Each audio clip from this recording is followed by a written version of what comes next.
নমস্কার বন্ধুদের স্বাগত জানিয়ে আজকে আমি একটা পিঠার রেসিপি নিয়ে এসেছি। তো দেখেই বুঝতে পারছেন আজকে বানাবো চুষি পিঠে। তো তার জন্য প্রথমে যেটা করছি এটা হচ্ছে দুধ নিয়েছি, লিকুইড দুধ। তো দুধটা আমি এদিকে একটা কড়াইয়ে জাল দিতে দিয়েছি, মানে এটা আমি গরম করছি আর এটা ফুটবে ততক্ষণ আমি অন্যদিকে চলে যাই। তো প্রথমে একটা কড়াইয়ে আমি জল দিয়ে দিলাম। তো যে পরিমাণ জলটা লাগবে সেই পরিমাণ জল, তাতে একটু নুন দিয়ে দিয়েছি। তো জলটা দিয়ে আমি একটু জল তুলে রেখে তারপরে চালের গুঁড়িটা মিশিয়ে নিচ্ছি। আর চালের গুঁড়িটা দিয়ে কড়াইতে আমি একটু মেখে নেবো। তারপরে যে জলটা তুলে রেখেছি সেটা আবার ব্যবহার করব। তো একেবারেই সব জলটা আমি দিয়ে দেবো না, যে পরিমাণ চালের গুঁড়িটা ব্যবহার করছি তার পরিমাণ মতো আমি জলটা নিয়েছিলাম। তো আমি কড়াই থেকে দেখুন একটা থালাতে ঢেলে নিয়েছি, যাতে হাতে করে মাখবো। আর এই গরম অবস্থাতেই ভালো করে মেখে নিতে হবে। তাই হাতটা আমি ভিজিয়ে নিয়ে এসে মানে একটুখানি হাতটা ধুয়ে আমি ভালো করে মেখে নিচ্ছি। আর গরম অবস্থাতেই মেখে নিতে হবে, নাহলে এটা শক্ত হয়ে যাবে। তো দেখুন এভাবে নরম করে একবার স্মুথলি একটা মেখে নিয়েছি। তারপরে আমি এরকম ঢাকনা দেওয়া টিফিন কৌটোর মধ্যে রেখে দিচ্ছি। তো তারপরে অর্ধেকটা রেখে দিয়েছি, আর অর্ধেকটা থেকে এভাবে ছোট ছোট লেচি করে, মানে খুবই একবারে হাতের আঙুলের ডগে করে এরকম তুলতে হবে। তো নিয়ে এরকম সরু সরু চুষি পিঠে বানিয়ে নিচ্ছি। তো যেভাবে বানাতে পারবেন, এরকম সরু ছোট লম্বা যেভাবেই হোক, চুষি পিঠে একটু সরুই হয়।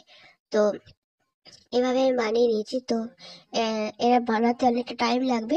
তো আমার সঙ্গে আমার ছেলেও হাত দিয়েছে পিঠে পাকাতে, কারণ ও খুব ভালোবাসে এই পিঠেগুলো পাকাতে। তো দুজনার মা বেটা মিলে দুজনার পিঠে বানাতে শুরু করেছে। তো ও কিছুটা আমার সঙ্গে দেখুন এইভাবে বানাচ্ছে। তো ওর খুব এটা মজার মানে একটা রেসিপি, ওর এইভাবে ওর বানাতে খুব পছন্দ, তাই ও কিছু বানিয়ে দিল। এই দেখুন ভালোই বানাচ্ছে। তো যাই হোক, পিঠেগুলো আমার প্রায় বানানো হয়ে গেছে কিছুটা অংশ। তো অর্ধেকটা আমি বানিয়ে নিয়েছি দেখুন। তারপরে এদিকে দুধটাও দেখুন অনেকটা ঘন হয়ে গেছে।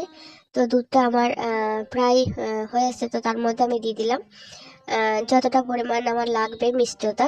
তো হাফ বাটি মতো আমি চিনি দুধটার সঙ্গে মিশিয়ে নিচ্ছি। তো এবার দিয়ে দেবো পিঠেগুলো। তো পিঠেগুলো দেখুন আমি দুধের মধ্যে দিয়ে দিচ্ছি। তো এটা একটু ফুটবে, আর পিঠেটা হয়ে গেলে একটু ভেসে উঠবে। তো আমি একটু কড়াই থেকে নেড়ে দিচ্ছি, কারণ হচ্ছে নাহলে তলাটা লেগে যাবে। আর দুধটা অনেকটাই ঘন হয়ে গেছে। তো আমি একটু নেড়ে চেড়ে এবার এটা মিনিট 5 মতো রাখলেই রেডি হয়ে যাবে। তো কড়াই থেকে আমি দুধের বাটিটাতে একটু সিপ করে নিয়েছি। কড়াইটা আমার একটু অসুবিধা হচ্ছিল। তো প্রায় হয়ে গেছে পিঠেটা, তার জন্য আমি দুধের বাটিতে ঢেলে নিয়েছি আলাদা বাটিতে। আর এখানে আমি একটু মিল্ক মেড অ্যাড করছি, যেহেতু চিনিটার পরিমাণটা আমি ওখানে অল্প দিয়েছিলাম। তো মিল্ক মেড একটুখানি আমি অ্যাড করেছি, 2 চামচ মতো আমি এখানে ব্যবহার করছি, যাতে পিঠেটা আরও টেস্টি হয়। তো দেখুন ফুটছে। তো ওটা মিশিয়ে নিয়ে আমি আঁচটা বন্ধ করে নেবো, কারণ বেশিক্ষণ ধরে ফোটালে আবার পিঠেগুলো আরও শক্ত হয়ে যায়। তো আমার এটা প্রায় রেডি হয়ে গেছে। দেখুন আমি এটা একটু মিশিয়ে নিয়ে আঁচটা বন্ধ করে দিচ্ছি। তারপরে কিছুক্ষণ রেখে আবার আপনাদেরকে দেখাবো যে পিঠেটা কেমন হয়েছে।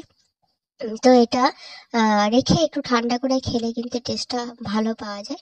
তো বন্ধুরা দেখুন আমার চুষি পিঠে রেডি হয়ে গেছে। আর দুধটা অনেকটা থিকনেস এসে গেছে, দেখুন খুব সুন্দর একটা। আর আমি তো গন্ধটা দেখাতে পাচ্ছি না, তো মানে বোঝাতে পারছি না, খুব সুন্দর একটা স্মেল বেরিয়েছে। তো যাই হোক, আমি এতে একটুখানি সন্দেশ গ্রেট করে এটা আমি সার্ভ করব।